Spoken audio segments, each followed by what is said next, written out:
Comment permettre à la femme handicapée burkinabé d'avoir facilement accès aux services de santé et des soins appropriés? Et plus généralement, comment améliorer les conditions d'existence de la femme handicapée? Tel est le questionnement qui préoccupe l'Union nationale des femmes handicapées du Burkina. Quand on parle de difficultés, il y a plusieurs types de handicaps. Moi, par exemple, je suis malentendante.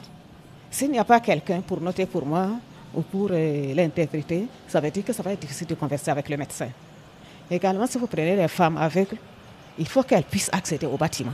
Il n'y a pas de signalisation. Si on prenait la femme handicapée motrice, il y a le problème de rampe d'accès. Il y a le problème des tables pour les soins et pour toutes ces prestations sanitaires. Ce sont des constats sur le terrain qui nous ont amenés à penser que ce serait bon. On lance cette initiative afin d'attirer l'attention de tous ceux qui peuvent nous aider à améliorer notre situation. Soutenue par l'Union européenne et la coopération italienne, cette initiative vise à plaider pour la cause de la jeune fille et de la femme handicapée auprès des acteurs concernés. Il y a eu beaucoup de projets qui ont été examinés et c'est les projets vraiment les plus fiables qui ont été retenus. C'est à cause de l'intérêt que ça peut apporter, surtout à la spécificité de la femme handicapée, qui a fait que le comité qui a été mis en place avec la coopération italienne a retenu ce projet. Donc nous sommes convaincus que si vraiment les activités prévues sont bien menées, il y aura un impact positif en ce qui concerne donc l'accès à la santé pour les femmes handicapées. Les défis sont nombreux et sur le terrain, ces femmes attendent de donner le meilleur d'elles-mêmes pour atteindre l'objectif recherché.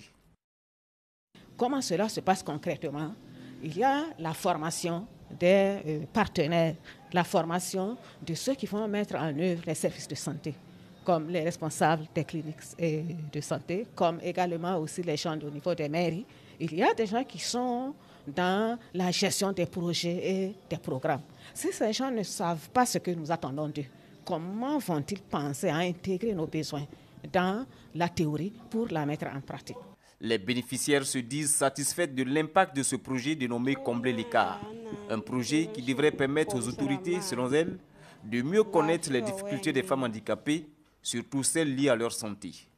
La rencontre a été l'occasion pour l'Union nationale des femmes handicapées du Burkina de faire un don de matériel à leurs membres pour lutter contre la COVID-19.